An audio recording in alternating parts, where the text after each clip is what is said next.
Indiana'dan Cumhuriyetçi Senatör Todd Young ve Virginia'dan Tim Kaine, Papa Francis'e birlikte bir mektup göndererek Papa'yı Çin'deki dinlere yönelik zulmü ve insan hakları ihlallerini, özellikle de Çin Komünist Partisi tarafından Doğu Türkistan'da Uygur Müslümanlarına yapılan zulmü kınamaya çağırdı. İki senatör Papa'ya yazdığı açık mektupta Çin Komünist Partisi Sincan'daki Uygur nüfusuna karşı yıllardır totaliter terörist eylemler başlattı. 1 milyondan fazla Uygur'un insan hakları sözde eğitim kampında açık bir şekilde ihlal ediliyor. Çin Komünist Partisi sayısız kadının zorla kürtaj, kısırlaştırma ya da istemsiz doğum kontrol yöntemlerine maruz kalmasına izin verdi. Geçen yıl Sincan'ın doğurganlık oranı %24 düştü. Uzmanların tanımladığı gibi bu nüfus soykırımının bir parçası. Uluslararası toplum Sincan'da köleliği ve zorla çalıştırmayı ortadan kaldırmaya çalışırken bu uygulamalar sosyal kontrol ve ekonomik ilerleme için araçlar olarak kullanılıyor. Bu tür sistematik adaletsizlikler ve ihlaller meydana geldi. İnanç ve kültürel pratiğini aşırılık ve terörizmle ilişkilendiren yasal çerçeve altında. Kısacası Çin Komünist Partisi konuşma, kültür ve dini inanç kavramlarına savaş veriyor denildi.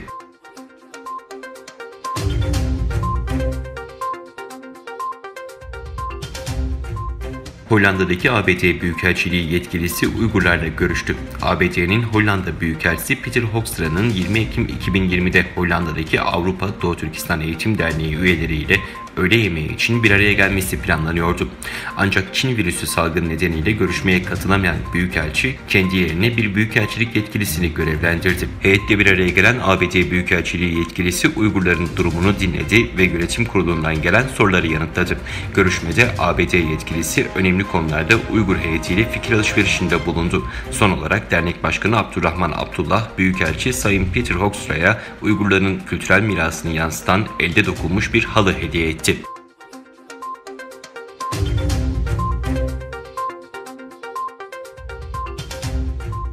Tayvan Doğu Türkistan Derneği Uluslararası Olimpiyat Komitesi'ni Çin'in Uygur soykırımı nedeniyle 2022 Pekin Kış Olimpiyatlarını iptal etmeye çağırdı.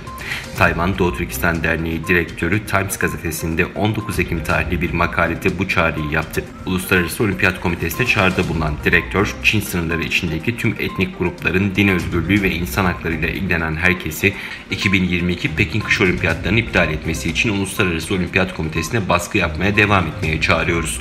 Uluslararası Olimpiyat Komitesi onu feshetmezse yarışın büyük boykotundan kaçamayacak. Tıpkı Dünya Sağlık Örgütü gibi dünyanın en utanç verici ikinci uluslararası örgütü olacak dedi.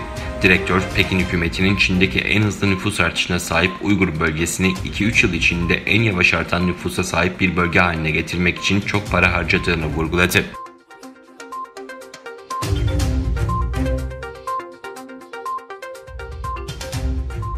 Voice of America'nın haberine göre Avustralya ve Çin arasındaki gerginlik tırmanırken Çin, Avustralya pamuk ihracatına misilleme amaçlı bir baskı başlattı. Avustralya Pamuk Endüstrisi CEO'su ve Avustralya Pamuk Taşımacılığı Sendikası Başkanı yaptığı ortak açıklamada Çin tekstil fabrikalarının Avustralya pamuğunu kullanmayı askıya aldığını açıkladı.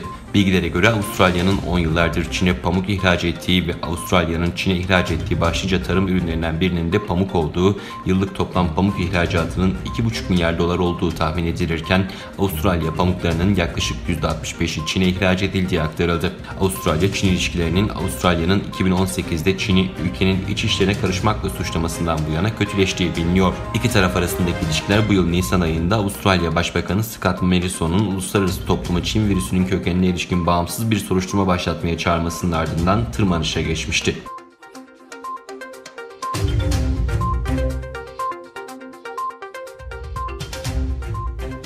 Çin ve Tayvanlı diplomatların Fiji'deki bir etkinlik sırasında kavgaya tutuşmasının ardından taraflar birbirini suçladı. Bu ayın başında Tayvan'ın Fiji'deki ticaret ofisinin düzenlediği ulusal günü resepsiyonu sırasında meydana gelen arbedede bir Tayvanlı kafa travması geçirmiş, bir Çinli ise yaralanmıştı. Tayvan Dışişleri Bakanlığı'ndan yapılan açıklamaya göre arbede resepsiyondaki Çinli misafirlerin programı aksatacak şekilde fotoğraf çekmesi ve misafirler hakkında bilgi toplaması üzerine çıktı.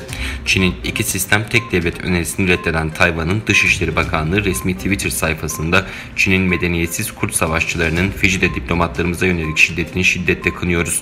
Egemen bir devlet olarak her yıl her yerde Tayvan Ulusal Günü'nü kutlamaya devam edeceğiz dedi. Ulusal Gün kutlamalarını eleştirerek Fiji hükümetinin ilgili kural ve düzenlemelerini ihlal ettiğini savunan Çin Büyükelçiliği o akşam Fiji'deki ticaret ofisi personeli resmi görevini yerine getiren Çin Büyükelçiliği personeline karşı kışkırtıcı şekilde davrandı ve yaralanmasına neden olduğu açıklamasında bulundu.